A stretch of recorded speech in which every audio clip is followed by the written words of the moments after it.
Hey, welcome to the Sequential Artists Workshop Pro Calls. Every week we ask another creator, another graphic novelist to come sit down with us and tell us where they came from, what were the first things they made, what did they make recently, how did they do it, what are they thinking about now, how are they going to move forward, how do they keep going, all those things, career things, art things, feeling things, creative things. Every month it's a new creator, new challenges, new stories. Come check it out. Come sit down with us. You can sit down live for some of these calls by being a member of our groups. You can find us at learn.sawcomics.org. Come check it out. Come be a graphic novelist with us. Come join us on the socials. Sometimes it's Comics Workshop, sometimes it's Saw Comics. Either way, come check us out and welcome. So I'm going to be in and out. Carly is going to take over and give the mic over to Leela Corman, who's going to give amazing talk. Definitely ask Leela questions if any questions come up. I would ask about the 3 Eisner nominations, but not sure. That was going to be my first question, Your and it first was question. definitely going Well, to be after. how do you feel? Hi. Hey Oh, there. hey, Leela, I can see you there. Hey, Leela. How do I feel about having 3 Eisner nominations? Very candidly, I will say first off that I really try not to get invested in prizes. And so one of the drawbacks to being nominated for anything or winning stuff is that then you start to become attached to winning stuff. Uh, so I just I don't like that feeling. So I just try to sort of let it like wash over me and past me. Um, But beyond that, I will say I think it's hilarious and weird that they nominated me for lettering. I Because was gonna ask. I'm not a good letterer. Like everything I do with my lettering is a workaround for not being good at it. Um, and for best graphic album, I'm very honored, but I also think that Emil Ferris is one of the other people nominated. And come on, my favorite thing is monsters. Like that's amazing. And then in the third category, in there's a strange category called painting and multimedia, and that's the one I actually do have some feelings about. My feeling about Yeah. that is that those two categories should be separate. There's a big difference between painting and digital coloring and painting are both wonderful, but they're different. And I don't, it's like putting, I don't know, it's like saying, I'm going to go to the store because I really need a pair of shoes and at the same place I'm going to get myself some fruit. Like, no, you don't do, it's just like apples and oranges. Like they're different. The other thing is that one of the other nominees is a Donald Duck book, and goddamn if I'm going to be beaten by Donald Duck. So that's the extent of my pettiness. Listen, we love But it's gossip. just nice to be nominated. Yeah. No, of course, of course. What? I said we love gossip, as in we, But as in also, I. everyone here, all let's see, 51 participants. I know it's exciting. I also feel industry awards have uses in terms of like getting people to give you grants and book deals. They're great. In every other respect, I think it's all just kind of a flea circus. Yeah. Yeah. I do agree. I can really relate. And Leela, I was wondering if you had feelings about the painting category because, I got really, I don't know if this is, common knowledge, but for everyone here, Leela is like my painting inspiration. Like my graphic novel is all hand Mhm. painted because Leela, hand paints. And I was like, well, hot diggity dang, I want to hand paint everything too. So yeah, I was wondering if you had feeling, yeah, like just you worked so hard on, where is it? It's right here. Like you worked so hard. This was like, this could not have been easy. Was it easy? I guess that's my next question. How do you feel? How do you feel Well, about this being done? And yeah. it wasn't easy, but it also, I mean, it depends like on what your metrics are. So, I mean, in terms of like making a book is just not easy, period. Whether you're writing it or painting it or whatever, it's not an easy process. In terms of the just straightforward only painting aspect of it, there's nothing else I would rather do. I so it's so easy hard is not really the spectrum that I'm thinking on there. There I'm thinking about what is it that I want to physically be doing with my body as an artist and with my time as a person. Painting is an immensely rewarding process for me, regardless of the outcome. So Yeah. I love that. And when I have tried to digitally color my comics, I just want to run screaming from the house. When I was an illustrator, though, the opposite was true. Painting my Yeah. illustrations didn't work, and digitally coloring them did. But there's to me like I guess maybe it has to do with training and experience. Like I trained as a painter, so that's something that I really, really love to do physically. Yeah. But in terms of the rest of the process of the book, I mean, it's a huge commitment of time and energy and mental and emotional space. And while I was doing it, I was like raising a kid with Tom and also working, teaching at UF. Like you met me while I was beginning to work on that book. For those of you who don't know, Carly was my student at UF in 2017. Yeah. And you were instrumental in a couple of really important things in my life too. Uh, like connecting me with people in my hometown in Poland or my grandfather's hometown, that is a crazy story. That is a crazy story, and I'm happy. And we don't make me cry. I don't know why. I'm really emotional today. I might cry. I don't know. Okay, I want to step back really quick because I know we're getting some new people coming in, some folks from the GNI. Welcome everyone. I'm Carly. Leela Corman is our professional pro call recipient today. And Leela just came out with this book called Victory Parade. Ooh, my lighting is horrid. I have like thunderstorm lighting. And if you don't know already, all of Leela's pages are hand painted. And Leela was nominated for 3 Eisners. So I just wanted to like quickly get that out there so folks know what the heck you did and why the heck you're here. And I just think it's really funny that I'm leading this pro call. I asked Tom, I was like, is it because you're spouses? And he was like, yeah, I think that's it. I was like, I'm honored because Leela was my teacher back in 2017, my first teacher at SAW and then at UF, my first comics teacher, I guess I could call it. Um, and yeah, I got addicted to watercolor ever since. I dabbled in it before, but thanks to Leela's classes, I was like, I think this is what I'm going to be up to now for the rest of my life. So really quick, I guess before we dive into Victory Parade, I just wanted to ask, like, just so people have a little bit of like a background, like, how did you get involved with comics? You said you started out with painting and illustration. Give us the TLDR on Leela's story. Like, I know it, but I know a lot of folks here don't. Okay, so the TLDR is that I was always sure I was going to be a painter. Right. And in my second year of art school, I had a really awful painting teacher who kind of broke me and pushed me away from it. So I didn't paint again for 20 years. And after that experience, I kind of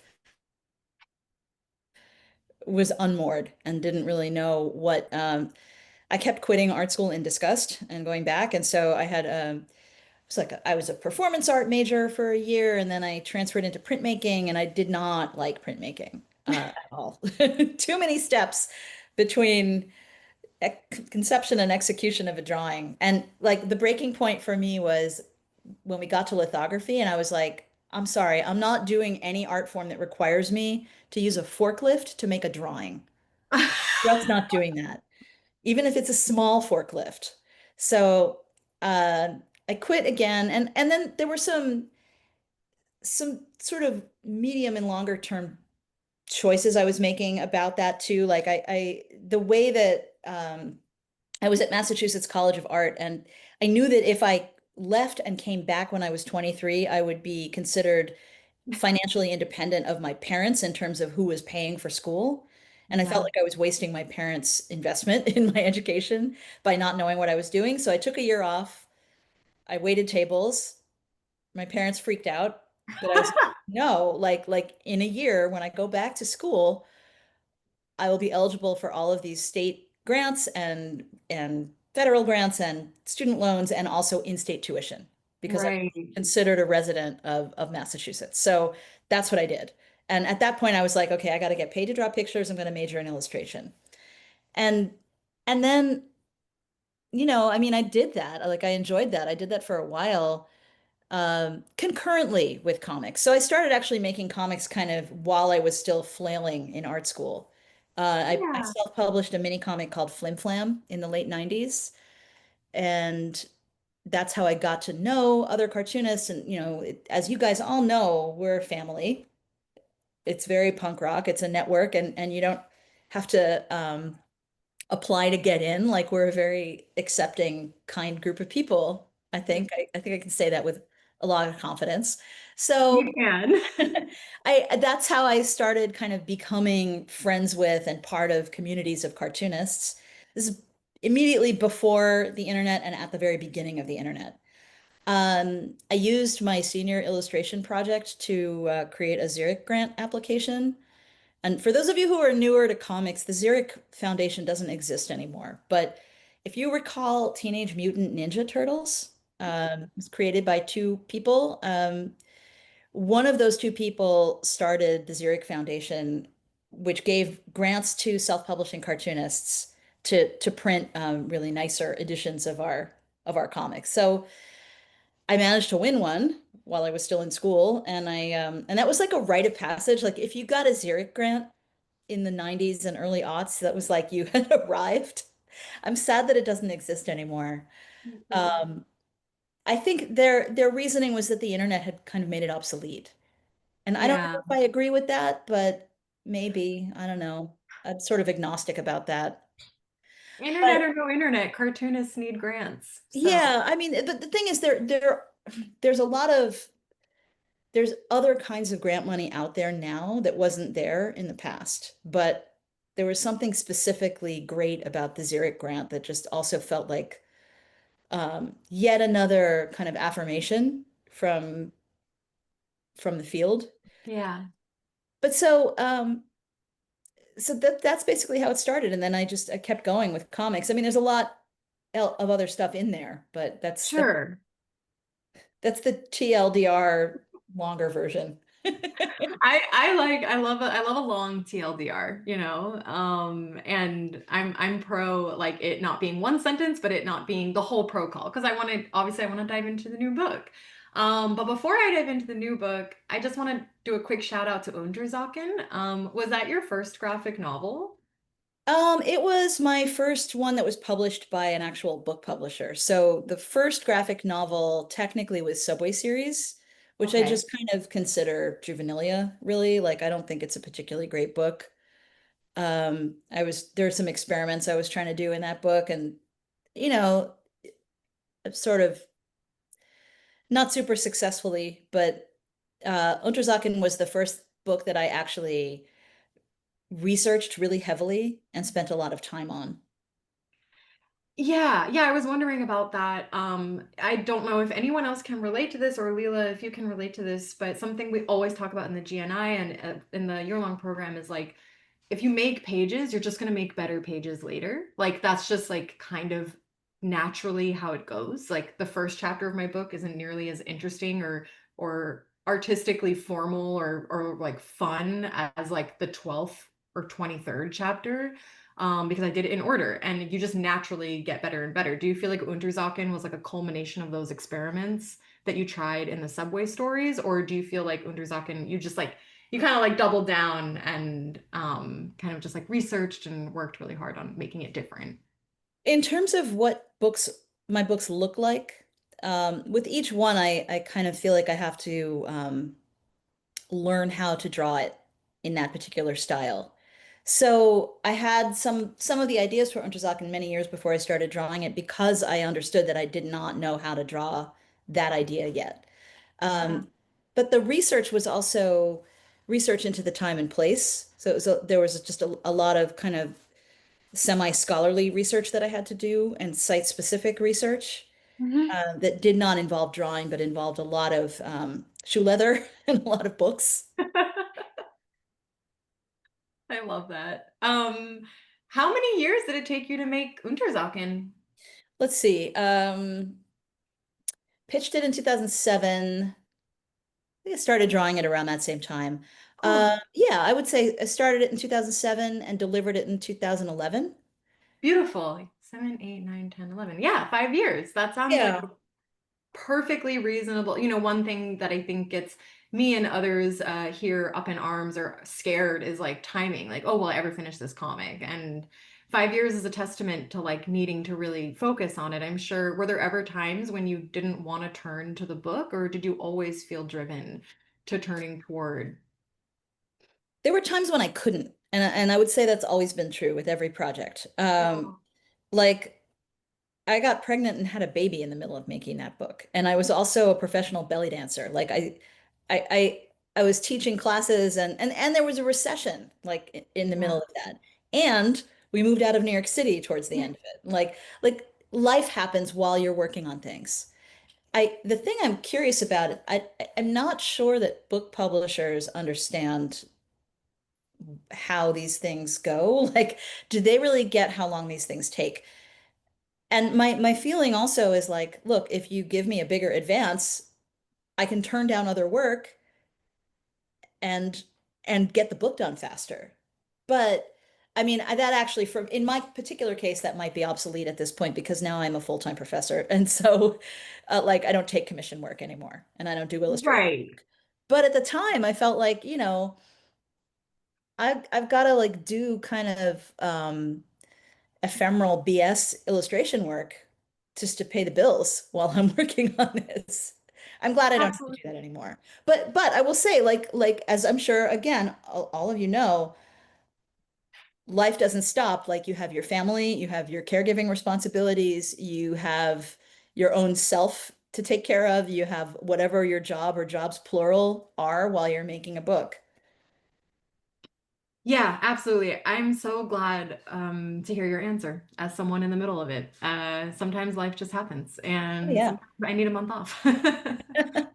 Okay, cool. Yay. And so following Unterzakhn, did you know right away that you wanted to make Victory Parade, or was there stuff in between? I know you published with Fieldmouse before Victory Parade was published, but I know you were also working on them concurrent. It seemed at least that you were working on some of those stories at the same time as Victory Parade. Can you tell me a little bit about kind of what life looked like after Unterzakhn and then how you came to Victory Parade? That's a big question. You can answer it however you like.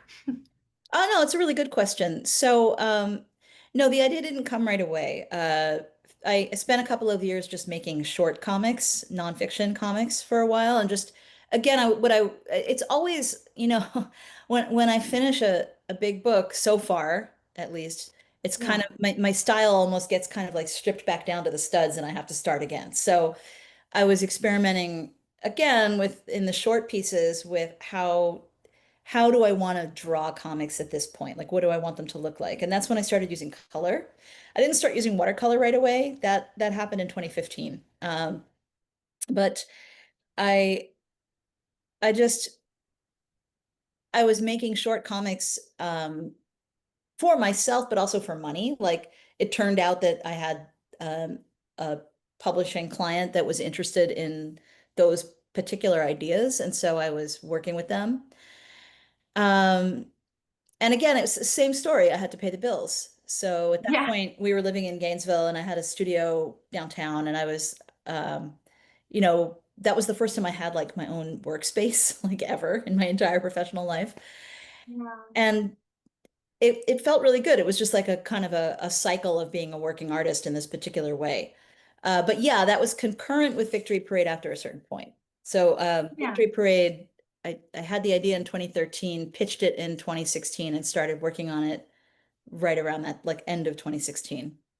Cool. Okay, awesome. That clears things up for me. And also I hope for all of you, as far as like what it looks like to finish a big project. I feel like hearing I had to strip down to I had to like strip the style down to the studs, is almost like it sounds like almost like a renewal at the end of each large project.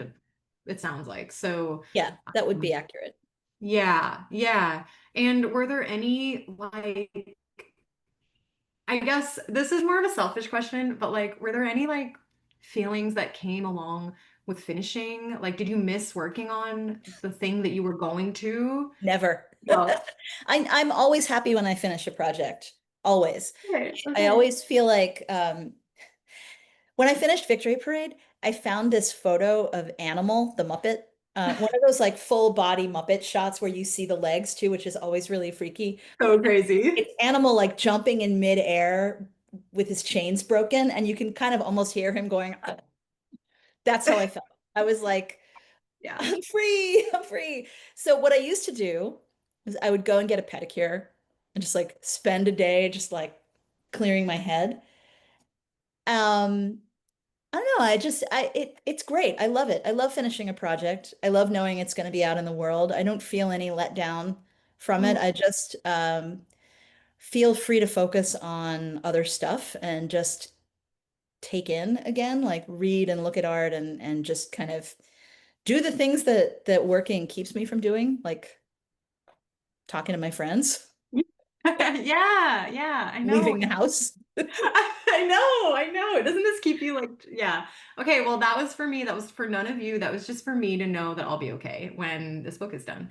Okay, amazing. Thanks, Leela. Let's dive into Victory Parade. I guess the most basic, I guess by show of hands, who here has read it? I'm just curious. Like, yeah, okay, cool. I know some folks are putting in the chat like, oh, this is like a beautiful book. If you haven't read it, nice, Janice, hey. I put the link in the chat. I'll put it back in the chat just so you know where to get it from. Um, it's absolutely stunning. And I have questions for you, Leela. Number one, did you know you were going to make another book based in New York? Like, did you know that you wanted to No, keep exploring? Okay, I was just not curious. until I actually had the idea for Victory Parade. And then what gave you like, I guess, what gave you the idea? Well, it usually starts with a single image. In this case, it was a photo that I saw of a woman in the 1940s working on an airplane, like welding, bolting pieces of an airplane together. And it's usually an image that makes me go, oh shit, now I have to make a book, don't I? Shit. Oh crap, there's a book idea, which is kind of like that happened in the middle of making Victory Parade about a book that I just pitched now, like last week also. So that's usually where it starts. It's like a little germ, something that won't let me go. And I'm guessing that that pitch needs to remain secret. No, I'm not superstitious about stuff like that. I don't know exactly where it's going to go. I'm in a funny place right now where I don't know how badly I feel like making comics at the moment, but that'll probably Yeah. change. No, it's another New York book. Beautiful. I love that. What was the image that like In inspired you? in this case, it wasn't an image, it was a thought. And I was in Berlin and I was sitting in a cafe just thinking about growing up at the very end of the Cold War and starting to just kind of like think about like, wow, okay, so I'm staying in my friend's apartment in what used to be East Berlin, and I'm surrounded by all of this kind of communist architecture, and it's not as evident there as it is like when you go further east because it's so Berlin at this Yeah. point. But just thinking like, okay, I'm surrounded by all these other people who grew up on the other side of what we used to call the Iron Curtain. And just thinking about being a kid during the Reagan years and all of the stuff that was happening in the culture at the time. And then I thought, okay, I guess I'm gonna have to make a book because that is interesting to me. And I want to talk about that time. It is interesting. Yeah, thank you so much for sharing that. I know some folks don't like to share. I totally understand like not wanting to share kind of like the germ or the seed because it feels kind of precious sometimes. Or, I was never like that. I was always like, who wants to hear about? But I totally, maybe it's just because we're Jewish. I don't, it's like, that joke that's like, I had a girlfriend who was Christian and she never told me what was wrong. And my Jewish girlfriend was like, my stomach hurts. So like maybe that's where it's coming from. I I've don't never heard know. that joke before, but I don't think it's a joke. I think it's just the It's truth. real. Cool, awesome. Yeah, that's really, really fascinating. I love this idea of like working on a long-term project and still having like, even if you're not, even if it's like not a comic or who knows what it could be, but like you envision something based on a thought or image just like one singular item, I guess, is kind of fascinating. And I can really relate to that. And I'm sure others here as well. I'm seeing like I have one of those and that's my problem too. So Yeah, um, I mean, they happen all the time. Like I had another one this past year about something else. And I think this is the thing to remember too, is that you're just going to keep having ideas. Like you're never going to stop having ideas. People get too invested in that sometimes, and I think get anxious that they'll never have another idea. I mean, look, maybe that could be, but if that happens, there's probably other things happening that maybe are in need of addressing. taking up space up here. I guess on that note, how do you know which ideas to follow, like a dog with a bone, and how do you know which ideas are like, you know what, that's for a short story, or maybe that's just for a singular page of illustration. Like, how do you differentiate between like those ideas? It it's a very organic process. It really, I don't have to think about it. Yeah, natural. It sometimes it's just it becomes obvious very early on in the process of thinking about an idea. And sometimes it arrives with the idea, like this is a long book, this is a short story, this is a painting. Gotcha. Like almost, yeah. Okay, that really helps. I know a lot of us here in the GNI are like, is it 8 pages? Is it 16? So I Well, you think, have to do it to figure it out, you know? yeah, I always say make a page and then decide and then maybe make another page and then maybe you'll know by like the fourth page or something. Who knows? Yeah, don't try to decide in advance because then you really are in trouble. Like I if it doesn't, know. if you need more space, if you if it needs to be shorter, like you just try not to make that kind of decision right away. Yeah. Cool. So I'm guessing the best part of working on Victory Parade was painting. Am I wrong? Yeah, no, it was totally. Yeah. That was the most Okay, so fun. we're the same person. The research was interesting and fun and sometimes exciting and often really devastating. The penciling was fun too, but the production was torture. I absolutely hate book production, and also I'm the only person who can do my own. Uh, Oh, if I can hand you it out describe? off to somebody, what's that? Can you just, sorry, just so that we are all on the same, can you describe that for me? Like what production looks like and why you're the only person who can do it? It's InDesign layout, Right. and part of the reason I guess has to do with file formatting and that I don't do. So my publisher sends my work out to be scanned, which I could do that stuff myself, but it saves me a lot of time. And also they do all the masking for me and so they mask the gutters and the word bubbles and all that stuff so that you don't see the pencil marks and the smudging and stuff.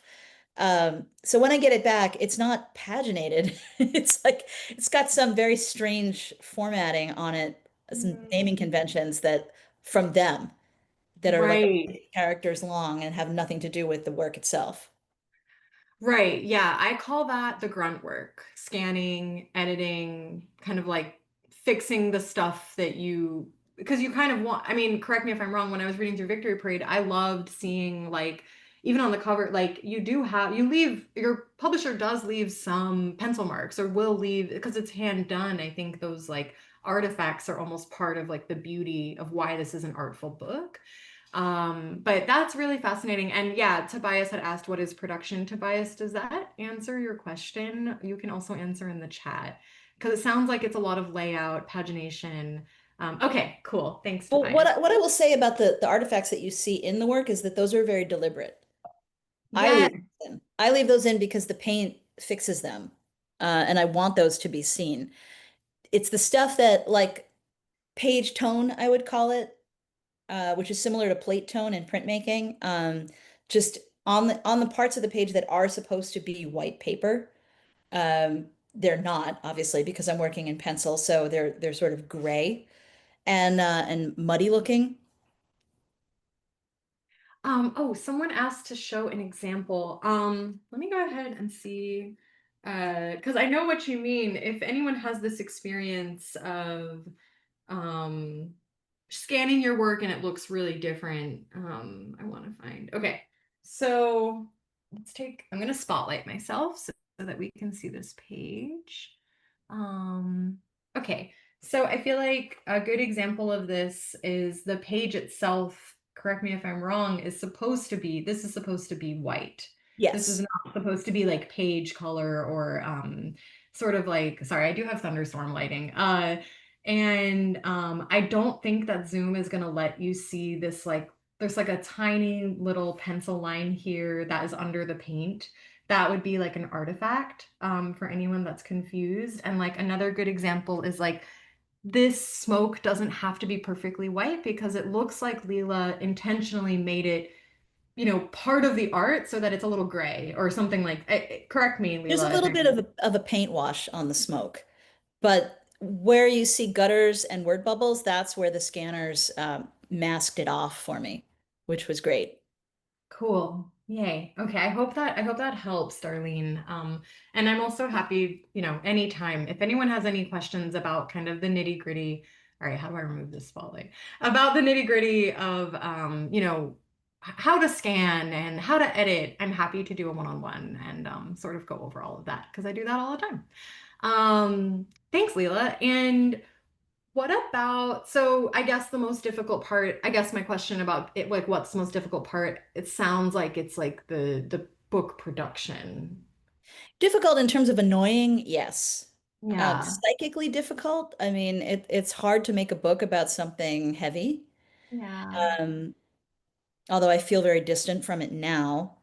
Yeah. It feels like a product of a really different time. Um, but yeah, I mean, just in terms of just the grunt work aspect of it is just kind of a pain in the neck. What about your process? I was curious about your process for writing, and what it looks like. Do you write a script? Do you use note cards or index cards? Do you use Scrivener? So yeah, I guess take us into that writing process a little I bit. don't write a script. The dialogue happens as I'm thumbnailing completely. Cool. But I do a lot of note taking beforehand in various ways, and I find that note cards are the easiest to come back to because if I work in a sketchbook, I will work in a sketchbook concurrently with note cards, but what happens with the sketchbook is that stuff tends to get lost because then it ends up just on a shelf somewhere. With the note cards, I can keep organized and in front of me and useful much more easily. I actually did use Scrivener at one point, and it was on a device that died. And I was never able to revive it, but I'm sort of curious about going back to it because I remember really liking it. I'd like to try it again. Yeah, I recommend it. I used it. I wrote a script and it really helped me make digital note cards and all of that. I recommend Scrivener. I have a question from the chat to see some original paintings. I see, Sure. I think you're, okay, cool. Yeah, I'm gonna Do go you want ahead. me to hold them up to the camera, or do you want to see some on your screen? I mean, Um, holding them up to the camera is really the only way to see them as originals. yeah, I'm gonna spotlight you and why don't you just hold them up? I think that's what we're going for here. This is your Rhode Island studio? Yeah. Nice. Oh, I already love looking at the painting in the background. Oh, thank you. Yeah. So I just grabbed a stack at random from my flat files, which are just next to me, or Stunning. well, I'm using them as a desk right now. So Or this is not from Victory Parade. This is from a different piece. Um, but most of these are Victory Parade. So you wow. can see like there's a lot of stuff happening in here that you wouldn't necessarily see in print, and that's also deliberate because these paintings Yeah. are meant to be seen up close and in a gallery setting as well. And you just had a show, right? Yeah, well, so I actually still have work up. If you're in New England, I have a show up at Riff Raff Bookstore and Bar, and another one that has that one. The Riff Raff show has comics and paintings. I have another show of paintings only. With my friend Meredith Stern, who's a printmaker. Mm. That's at a place called Galerie La Domaine in Providence. And then I've got, if you're in LA, I've actually got 4 comics pages at this in this group show at Tag Gallery. Ooh, oh my gosh. Is anyone in LA or New? I'm sure there are New Englanders and LAers. I just don't even know where you all are from. I always forget. Yeah, there's Um, people in this group. I imagine everybody's kind of all over the place. Spread, totally spread. I'm just here in Gainesville. Those are stunning. And if you could just hold up one that has like that metallic um Sure. paint on it just to show everyone. My dad's been riding me to add metallic paint to my paintings, and I keep saying, but no one's going to see it in the scan. But hearing you talk about it, I'm like, well, maybe it really is meant to be seen in person, and that makes sense. And I'm also I'm amazed by how like neat your gutters are in real life. Like those are so neat. Well, they're Oh, tightly ruled. stunning. Yeah, stunning, stunning. I see it. Yeah, on that red. Yeah. Yeah, I don't know. I mean, yeah, it's amazing. I like always go out of the. Oh, I have a question. What do you paint on? What kind of paper do you paint on? Bristol board, Bristol board. specifically Strathmore 300 Bristol vellum. 300 Bristol vellum. Cool. And are you using only brushes? Well, the underlayer is drawn with a mechanical pencil, a Right. 0.7, and then yeah, I'm using watercolor brushes for the rest. I have And a sometimes distinct. just dripping it directly on. Yeah, yeah. I have this really distinct memory of class when you were like, at this point, I'm a miniaturist. And I I did just say that, didn't I? you did, and I think about it all the time because I work with 0 rounds, 2 rounds, and I'm like, oh my God, my poor hand. Um, Yeah. how do you, I know we've talked about this privately, how do you stay active and do what you need to do, but like, how do you take care of your body when you're working on a book? Exercise is non-negotiable for me. Yeah. Um, so because it's like I love it, and it's like the only thing that keeps me kind of mentally healthy, or not the only thing, but Yeah. one of the main things. But also like it staves off chronic pain. So, and I've always been a very physically active person. That's just important to me. So, I live 2 blocks away from my gym, which is really nice. So Nice. it's really easy for me to just tip out and go lift weights for an hour. Yeah. And I also, during the pandemic, I started doing Pilates on this video platform with this one teacher, and she's so amazing. And I actually learned of her through some other cartoonists. So there's this little group of lady cartoonists who are very devoted to this woman, Cara Duvall, and her Pilates. Oh, okay. Oh my God. Um, it's like it. She describes it as a hybrid of Pilates, PT, and mobility work. Mm. Okay, I just bookmarked it. Who knows? There, I'll put her name in the chat. Oh, perfect. Yay. Oh, I have another question. It looks like I know Maurice Velcoop did more than one version of his original pages for gallery sales. I don't remember if we talked about this. Did you create more than one version of the same page? Oh God, no. I can't imagine doing that. Maurice is a warrior. That's I amazing. also can't imagine. I mean, a print I can imagine. A whole new painted page sounds I don't want to do that. I don't think I'd be capable of repeating it. It would be like, I don't know, repeating an improvisation. Right. Yeah, your pages are really improvisational. And something I notice is I use one of your pages in a storytelling presentation that I give to like new comics creators. And I use your 4 panel examples oftentimes have like staggered gutters and like gutters that aren't perfectly aligned. And I'm just curious, like, I guess does panel layout, do you think about panel layout? Let me think about how to ask this question. Are you thinking about panel layout in the thumbnailing, or is that something that kind of you're just like, I'm using this one structure and I'll change it as I need to? Are you using like, yeah, how do you come up with like your panel layouts? Usually in the thumbnailing process, but that's only the first kind of rough draft of that. So sometimes it'll stay true to the original thumbnail, and sometimes it'll change as I work on it. Sometimes Oh, 2 pages of thumbnails become 1 page of comics of finals. yeah. Yeah, that makes sense. I know one of the main things we talked about in the beginning of the GNI was panel layout and a lot of confusion about where to start and what makes a panel layout what it is. I would say don't overthink it. Just start.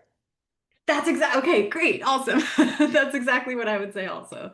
Yeah, and I Like always you're not doing abdominal surgery. You're making a page of comics. Like a surgeon has to know where to cut. A cartoonist can mess around. yes. Yes. And luckily we can cut anything we want and no one gets hurt and no one is Exactly. under anesthesia. So I'm glad we're on the same page. Every pun intended.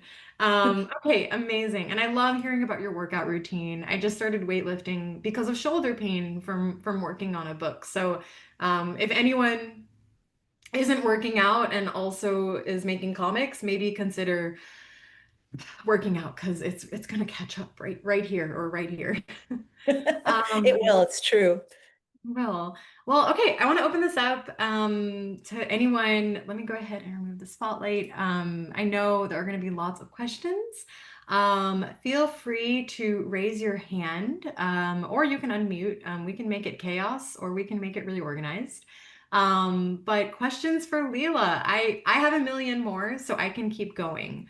But I would love to hear from you all, and you can also pop them in the chat. So I'll let a minute of silence go by. Okay, cool. I already have a question. Okay, Leela. Claire wants to know, how do you find your palette? Also, how do you have such vivid color with watercolor?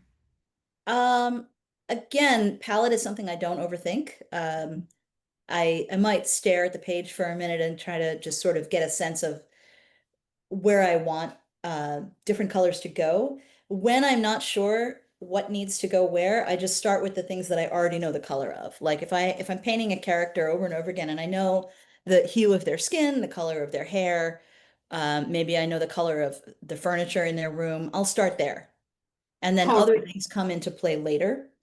Um, as far as the saturation level of the watercolors, which is what I think you're asking about, I use a few different brands, and I'm not really loyal to anyone in particular. Like, I think I'm gonna keep experimenting with different ones that I haven't tried next time. Um, right now, I have this really big set of Japanese. I was told they were cake gouache, but I sometimes see them sold as watercolors. They're not hard to find. Those are really, really saturated. Um, I also have a bunch of Winsor Newton cake watercolors. I have a lot of tube watercolors and I don't really use them. They're nice. I just haven't really reached for them when I'm working on comics. It's just easier to work with cake. I don't have to think about it as much. And then I have a couple of bottles of liquid acrylic and also liquid metallics. Then there's some other kind of random watercolors. Like I can't remember the name of the person who made them, but there was someone in Florida who was selling handmade watercolors on Etsy, like pan watercolors that I bought some of that were made with beeswax and really beautiful pigment.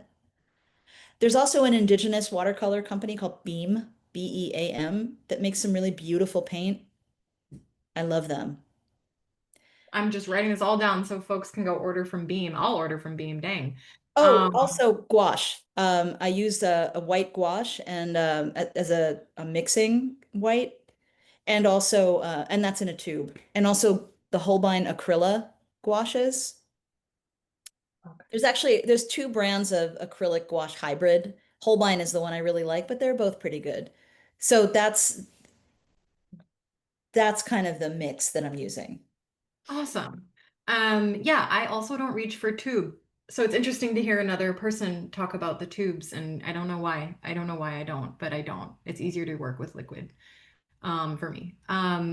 Amazing. Okay. Andrea, you have a question. Oh, sorry, I ended up writing it in the chat. Oh, Read it. okay. Um, Release. so you mentioned doing historical research for Victory Parade, maybe other books. How is your research process so that it works well for a comic as an outcome?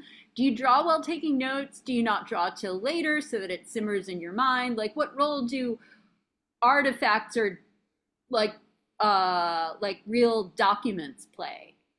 Like, Uh, so sometimes I'm drawing while I'm doing research, but usually what I'm doing is I have my sketchbook and I have a pile of note cards and I have my laptop and my books that whatever I'm reading.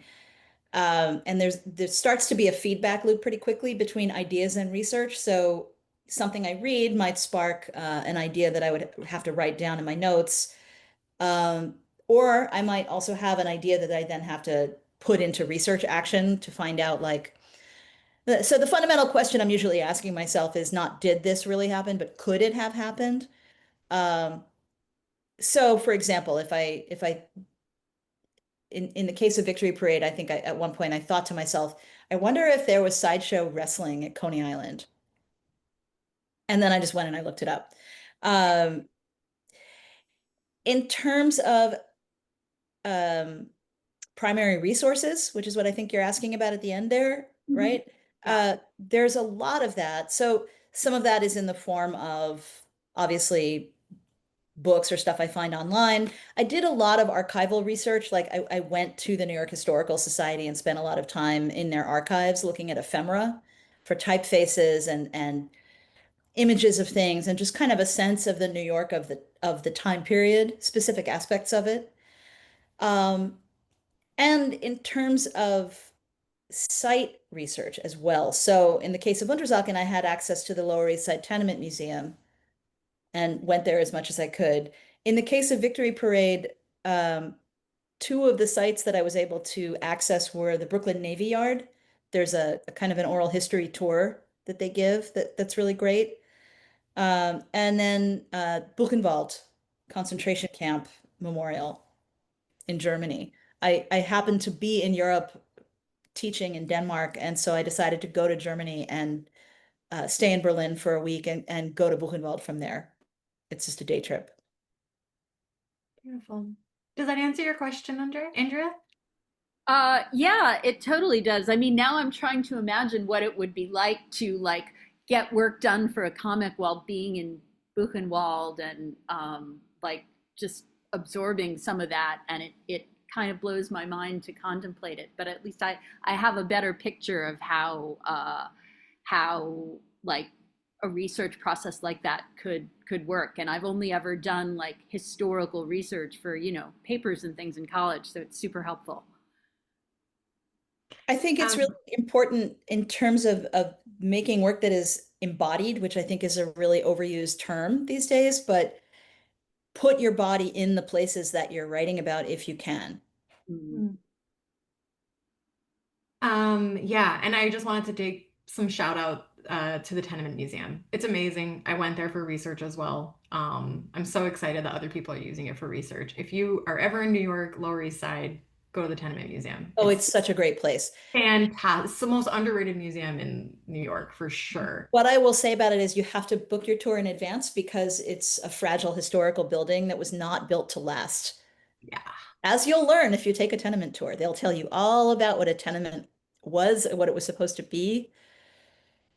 Were you just there like snapping a million pictures? Because I was, that was Yeah, me. totally. I went many times. That's And I amazing. didn't feel like sketching in there because that's just like a very different process. I just wanted lots of photos.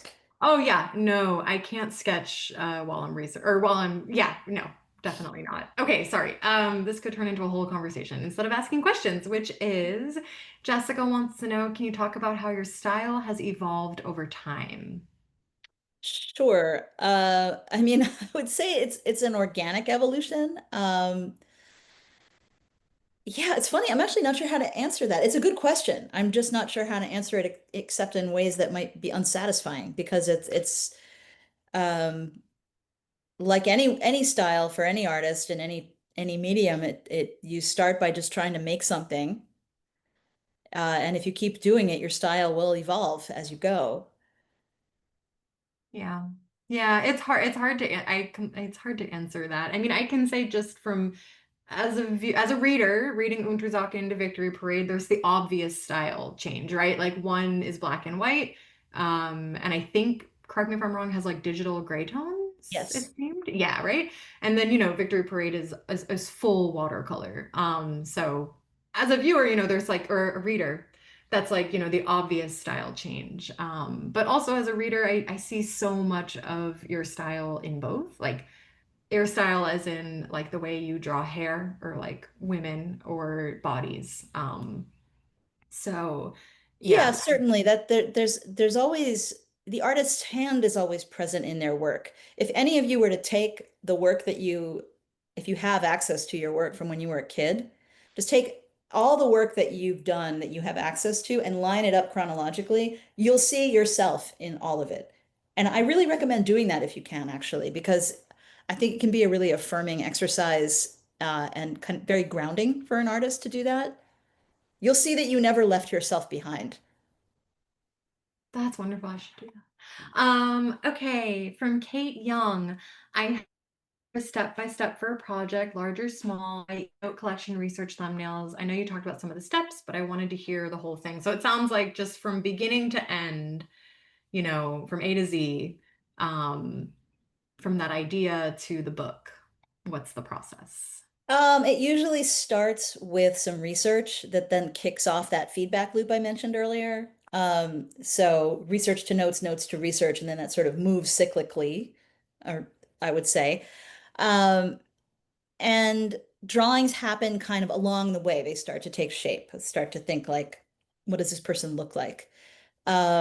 When I start thumbnailing, that's when I feel like, well, I start thumbnailing once I feel like I've done a sufficient amount of research and note taking that my ideas feel like they have a little bit of a container.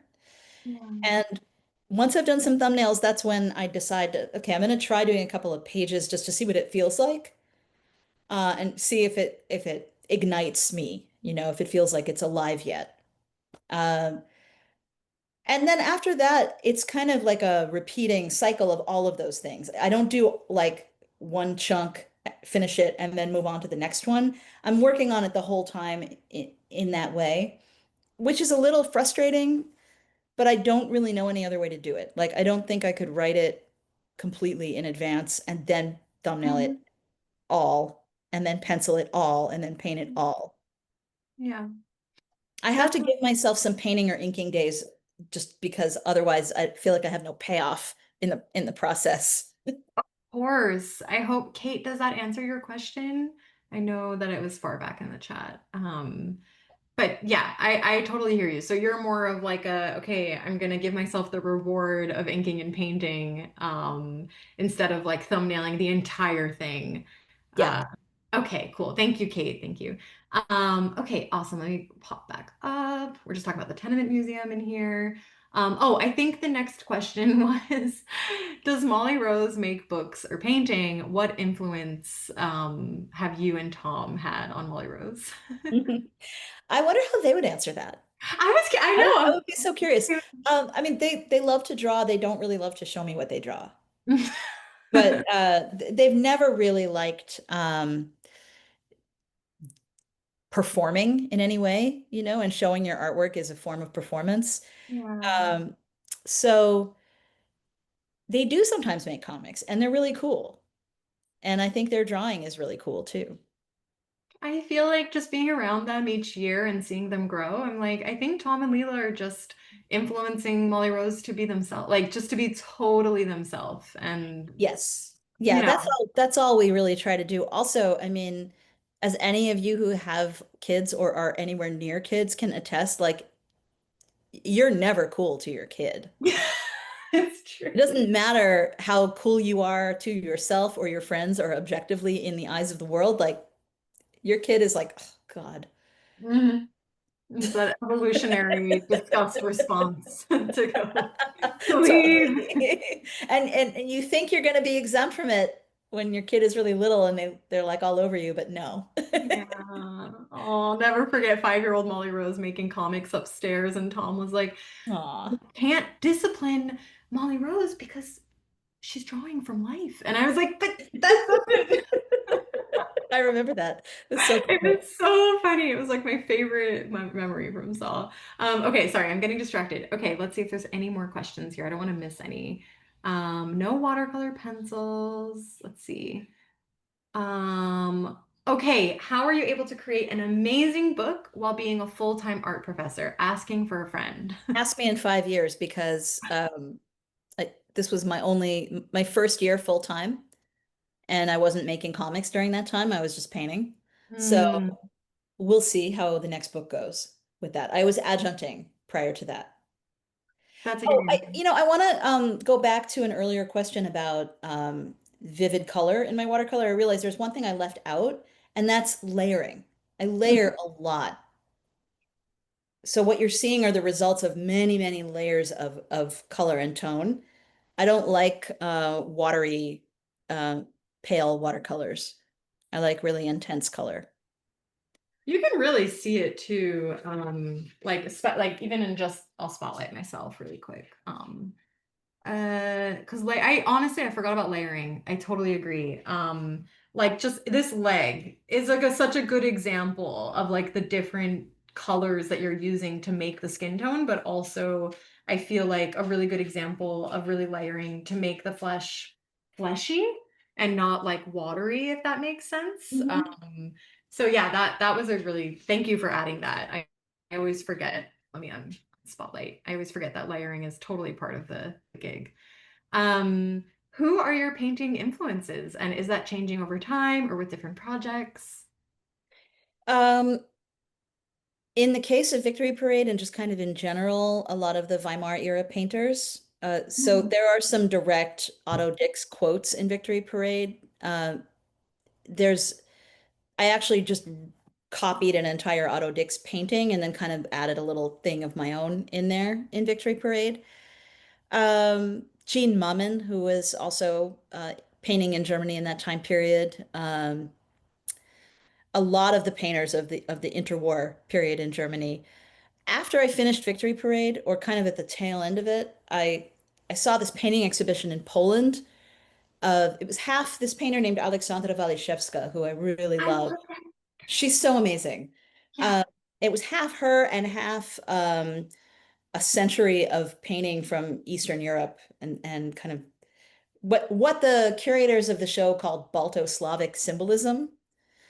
And I realized that I was unwittingly working in a lot of that tradition as well, without, I didn't know, but using a lot of similar symbolism. But, I mean, influence is a funny thing. Like, there's a lot of things that go into an artist's DNA. Most certainly the Hernandez brothers and a lot of the Raw era cartoonists. Um, and a lot of just modern and contemporary painting and I would say early modern painting as well. I also really love Northern Renaissance painting, especially those Dutch religious paintings where the main event in the foreground might be the biblical story that they're illustrating. But what's really interesting is all the stuff that's happening around that and in the background. Be like, there'll be a guy with his pants down, two people having a fight, like all of this weird detail that's really fun. totally. Oh, that's so fun. I'm thinking about Peter Bruegel. We've been kind of talking about Peter Bruegel in the GNI a little bit. That's a good one to look at. I Yeah, really any of them, any of them. yeah. Um, I'm I'm really in love with painting of every era, honestly. So as I mention specific eras or painters, I realize there's a bunch of other ones I'm not mentioning. Yeah. That's how it goes though. I mean, it's not a monolith. Like there's just so much to take in and I'm sure um I don't know if you feel this way, but working within like a Western convention of making comics, I'm looking at a lot of Western art, but I'm also interested in non-Western art too. So I'm sure um Certainly, I mean, Persian miniature and Turkish miniature, I'm literally just big thinking about it. influence. Yeah, I'm also, I mean, artists who are working on across multiple traditions. Like I think a lot about William Kentridge, Mhm. Carol Walker. Yes. Oh, I love Kara Walker. Yeah, Um, yeah, same. Stunning, stunning silhouettes. Okay, I'm missing. Oh, quick question. Do you layer when the paint is dry? I do both. I work wet into wet sometimes and layer on top of dry paint all the time. So a little of both, depending on what effect I want. Awesome. Yeah, yeah. I always talk about bloom because that's like the best wet on wet. Yeah, And yeah. it's like so much fun.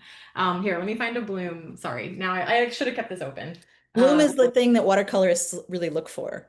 it's what it's supposed to do. I also like lacquering too. Like when there's a whole lot of liquid and viscosity happening on the page. Yes. Um, there were pages that would be so pooled with liquid that I would have to put them on top of the radiator. I totally understand. I leave some pages in the heat sometimes to get it to the moist to like wake up a little bit. Well, Here, also like if you pick it up at all, it's gonna drip everywhere. So you have to just like carefully lay it down. here, I want to show everyone what I mean by bloom here. There's a really good example right here in this panel. Yeah, this panel.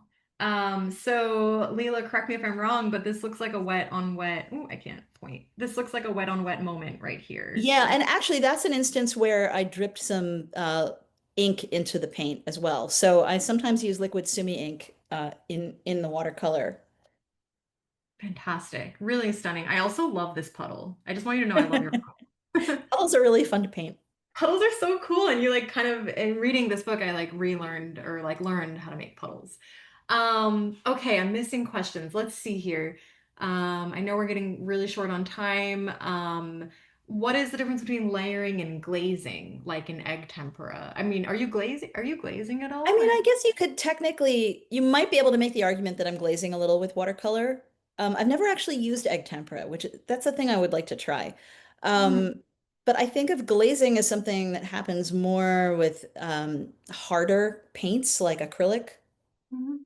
But certainly sometimes I'm layering a very thin layer of something on top of a very dark layer, like a very saturated layer. So maybe that counts. I don't know.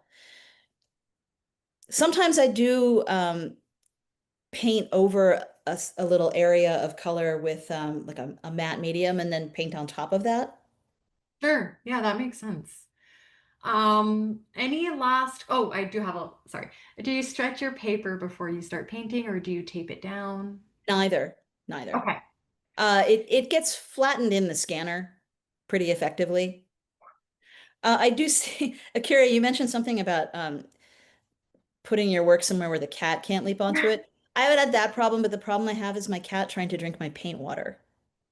Yes! And my cat trying to knock the paint water or like the inky paint, like the inky wash that I use for backgrounds or something onto the page. Yeah, it does space. So Yeah, it's so infuriating. annoying. Yeah. Oh, fucking pickle. It's so annoying. Yeah, yeah. And she drives Molly Rose crazy when Molly Rose is drawing pickles. It's like All over. Yeah. Yeah. much more than she is with me, but like I mean, I know someone who had to have her cat's stomach pumped multiple times from drinking the paint water.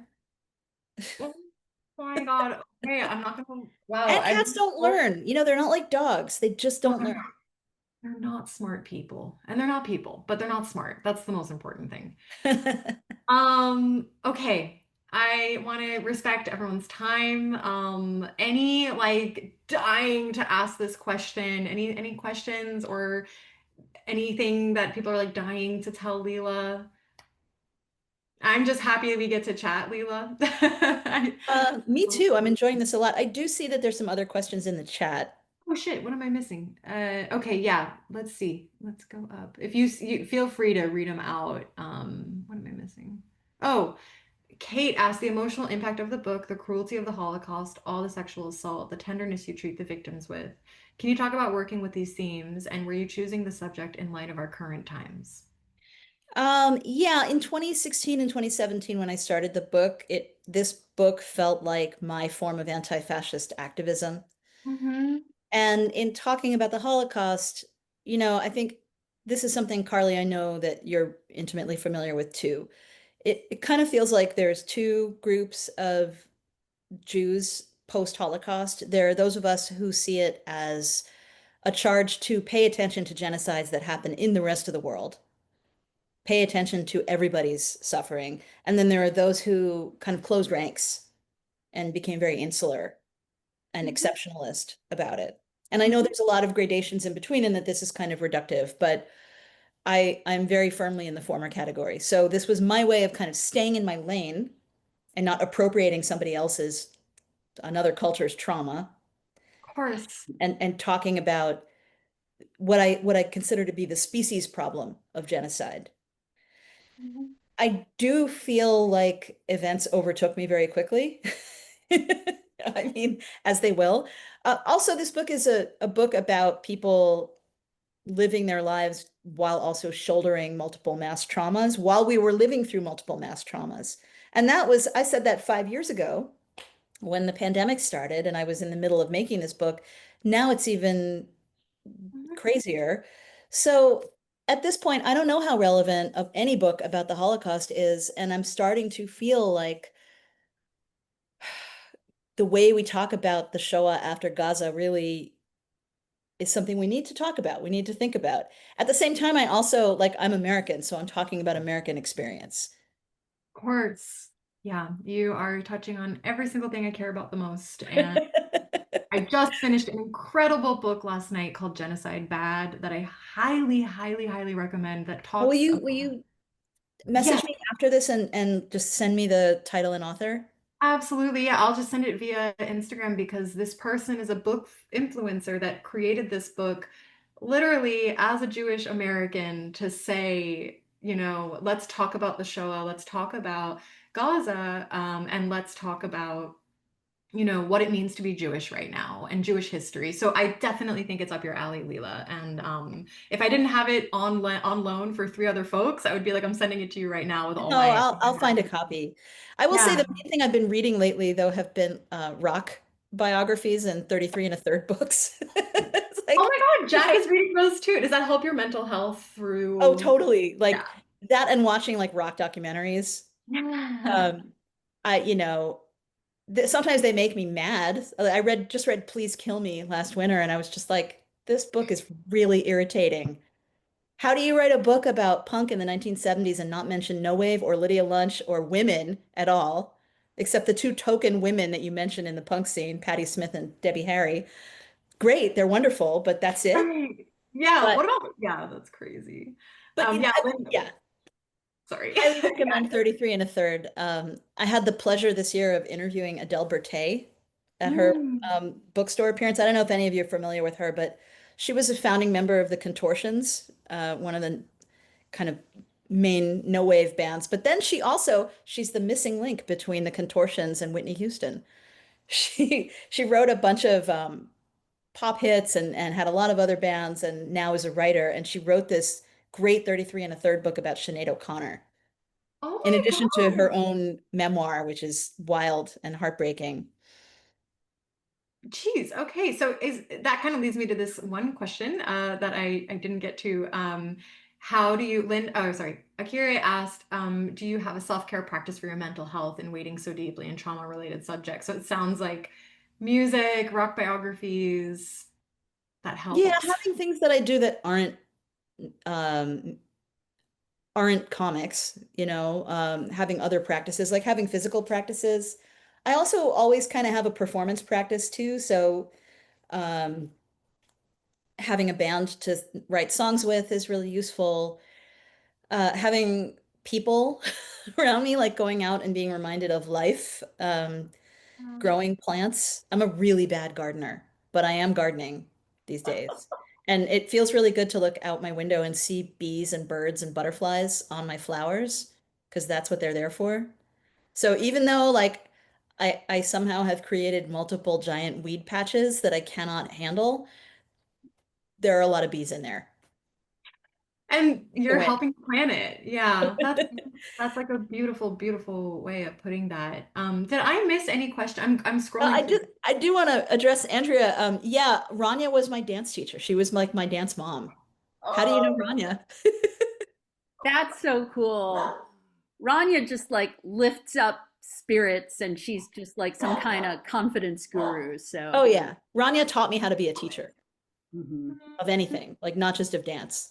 Oh, that's sweet to know. that's amazing. Oh, that's so cool that y'all knew it. Yeah, that's so cool. Someone says weeds just need better PR. That's true. It's true. I love weeds of all kinds. They're really nuts right now. But my best friend is a forager, and she pointed out that I have a lot of mugwort in my yard, which is really nice. That's very good. I think that has some healing properties. It'll help you sleep. Even if you Yeah. just like cut a little bit of it and stick it in your pillowcase. You don't even have to brew it as tea. Oh, damn. I need to do that. I wonder if I have any mugwort growing over here in Gainesville. Um, any last questions? I know now I've totally lost the thread of this chat. Thank you so much for all the comments, questions. It's been really fun to see you all in person. If I missed any questions or anything like that, I am happy to message Leela directly for you all. I'm seeing a lot of thank yous. If I missed your question, speak now or forever hold your peace unless you message me. Okay. This was fantastic. In a very, very, very dark time, I feel like we get to bring a lot of light to each other. So thank you so much, Leela. Thanks for everything, but also thanks for this call. Thank you, Carly. It's good to see you all. Good to talk to you all. Thanks for all your great questions. Carly. I'm gonna call you right. I'm gonna literally message you right now Okay. about that book. All right. Bye, everybody. Thank you so much. Thank you Bye, so Comic. much. This is beautiful. Yay. Yay. Bye. Thank you. Bye-bye. Thanks for joining us. This has been a production of the Sequential Artists Workshop, or SAW. You can find us on social media at Comics Workshop and online at sawcomics.org. You can hear about our many courses at learn.sawcomics.org. SAW is a nonprofit and supported by people like you. Learn how to make a tax-deductible donation at the donate page of sawcomics.org. You can join our free community of comics explorers at members.sawcomics.org. Thanks so much for being here.